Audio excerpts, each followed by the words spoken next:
Well, construction work on the multi-million-dollar airport redevelopment project in Mayaguana is about 50% complete. And today, Aviation Minister Gladys Martin led a delegation to the island to conduct a tour and assessment of the airport runway.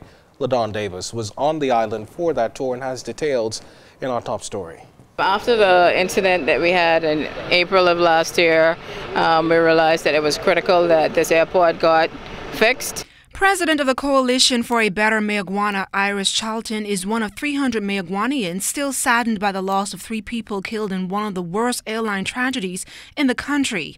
Charlton says even though residents are still challenged with the 2 flights per week at a cost of $256 round trip, she is pleased with the progress made to redevelop Mayaguana's main gateway. It's long overdue. We have been battling with 2 flights, and as a result, we've had persons being bumped off the 2 flights that normally come in.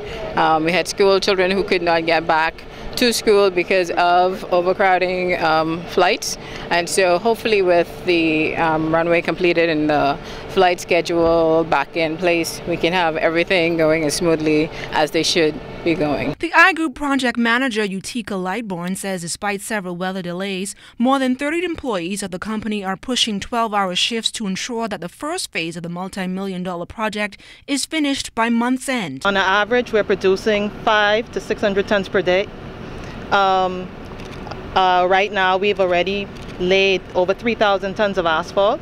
We have another 3,000 to lay, and we expect to have that done in about 10 to 12 days. Now, once this 6,700 feet airport runway is completed, Grace says residents can not only expect an economic boost, but more aircraft arrivals to the southern island. There are only 2 flights into Mayaguana at the moment, Wednesday and Saturday.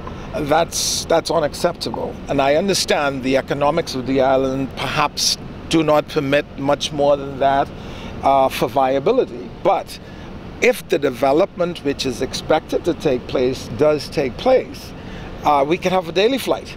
And it is expected that we have a daily flight from Boston. When I first started to hear about this thing, I want those days to come back. Immediately following the inspection and tour of the airport runway, Aviation Minister Gladys Martin said that the government has lived up to its promise to give Mayaguanians what they have been lobbying for. Today is I feel very satisfied that we are making that progress. And this is what it's about throughout the Bahamas. It's enhancing the quality of life for populations wherever they are throughout the country. And like I said here, it's a fairly small population, but in Nassau you got a lot of Mayaguanans in other parts of the country, and this is their home. They move, but they don't move.